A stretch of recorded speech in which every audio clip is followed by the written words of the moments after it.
Assalamualaikum warahmatullahi wabarakatuh. Saya Karisma Anggraini Wijaya dari kelas 12 MIPA 1 Presensi 25. Di sini saya akan menjelaskan mengenai produk fermentasi tape ketan hitam.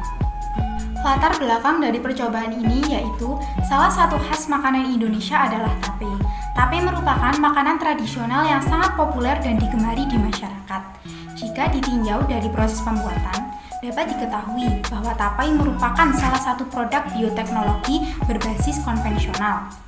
Hal ini karena melibatkan mikrobia eukariotik yaitu jamur Saccharomyces cerevisiae. Bakteri tersebut berperan dalam mengubah karbohidrat menjadi alkohol dan karbon dioksida melalui proses fermentasi. Melihat dari konsumsi masyarakat yang gemar mengonsumsi tape, maka penting diadakan percobaan ini. Selain itu, sebagai tambahan pengetahuan produk bioteknologi konvensional. Tujuan dari percobaan pembuatan tape ini yang pertama yaitu mengetahui proses fermentasi yang terjadi pada proses pembuatan tape ketan hitam. Yang kedua, mengetahui pengaruh jenis ragi, jenis bahan, dan lama fermentasi terhadap kualitas produk tape. Yang ketiga, mengetahui pengaruh cara pengolahan terhadap proses fermentasi dan kualitas produk tape. Ini merupakan alat dan bahan. Terdapat baskom, piring, centong, sendok, daun pisang, ketan hitam, ragi, gula, dan wadah.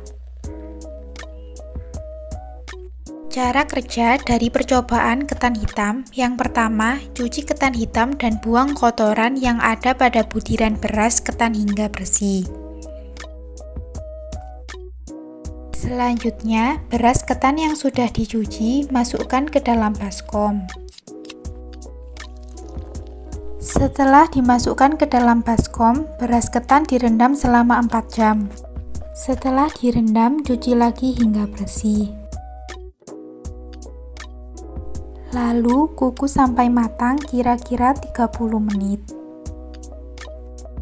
Sambil menunggu matang, kita bisa menghaluskan ragi tape.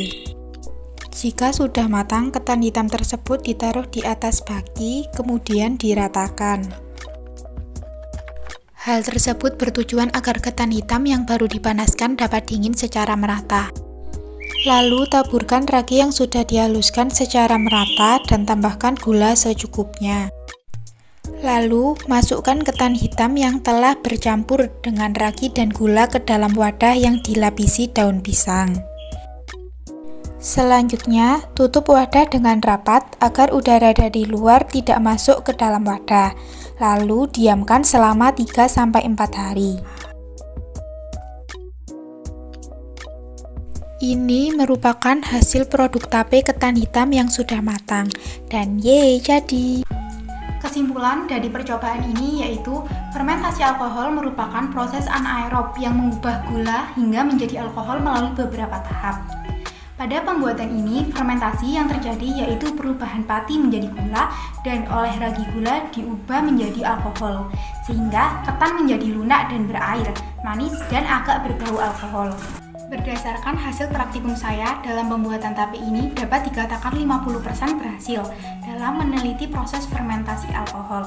Karena berdasarkan hasil tape yang sudah jadi, ada yang terasa manis dan ada yang terasa asam. Ini diperkirakan kurang rapat pada saat pembungkusan sehingga menyebabkan adanya udara masuk. Saran dari percobaan ini yaitu sebaiknya dilakukan inovasi pembuatan tape, sehingga percobaan tidak hanya mengetahui cara pembuatan tape secara umum, namun dapat melakukan inovasi-inovasi yang lebih bervariasi. Sekian dari saya. Wassalamualaikum warahmatullahi wabarakatuh.